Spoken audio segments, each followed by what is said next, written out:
മലയാളികൾക്ക് ഏറെ പരിചിതനായ നടനാണ് ദേവൻ. മലയാളത്തിനു പുറമെ തമിഴ്, തെലുങ്ക്, കന്നഡ, ഹിന്ദി ഭാഷകളിലും അഭിനയിക്കാൻ അദ്ദേഹത്തിന് സാധിച്ചിരുന്നു. 1983 നാദം എന്ന മലയാള ചിത്രത്തിലൂടെയാണ് ദേവൻ തന്റെ അഭിനയ ജീവിതം ആരംഭിക്കുന്നത്. ഇപ്പോൾ ബിഹൈൻഡ് ദി ഗുഡ്സ് ടിവിക്ക് നൽകിയ അഭിമുഖത്തിൽ പ്രേക്ഷകർ ആഗ്രഹിക്കുന്ന നല്ല സബ്ജക്റ്റുള്ള സിനിമകളെപ്പറ്റി പറയുകയാണ് നടൻ.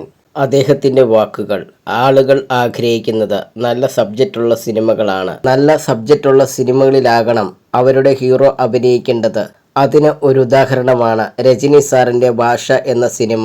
ആ സിനിമയിൽ നല്ല കണ്ടന്റും നല്ല കഥയുമുണ്ട്. വളരെ നല്ല സബ്ജക്റ്റാണ് ആ സിനിമയുടേത്. മികച്ച നരേറ്റീവ് സ്റ്റൈലുമുണ്ട്. അതൊക്കെ ഉള്ളത് കൊണ്ടാണ് ആ സിനിമ അത്രമാത്രം ഹിറ്റായത്. ആ സിനിമ എല്ലാ ഭാഷയിലും ഹിറ്റാണ്. അതുപോലുള്ള സിനിമ വരുമ്പോഴാണ് ഒരു ഹെൽത്ത് ഇൻഡസ്ട്രി ഉണ്ടാകുന്നത്. അല്ലെങ്കിൽ പ്രശ്നമാണ്. ദേവൻ പറയുന്നു. സൂപ്പർ സ്റ്റാർ പൊസിഷനിൽ നിൽക്കുന്ന ആളുകൾ ഒരിക്കലും അവരുടെ ഫാൻസിന് വേണ്ടി സിനിമ ചെയ്യരുത് എന്നും നടൻ അഭിമുഖത്തിൽ പറയുന്നു.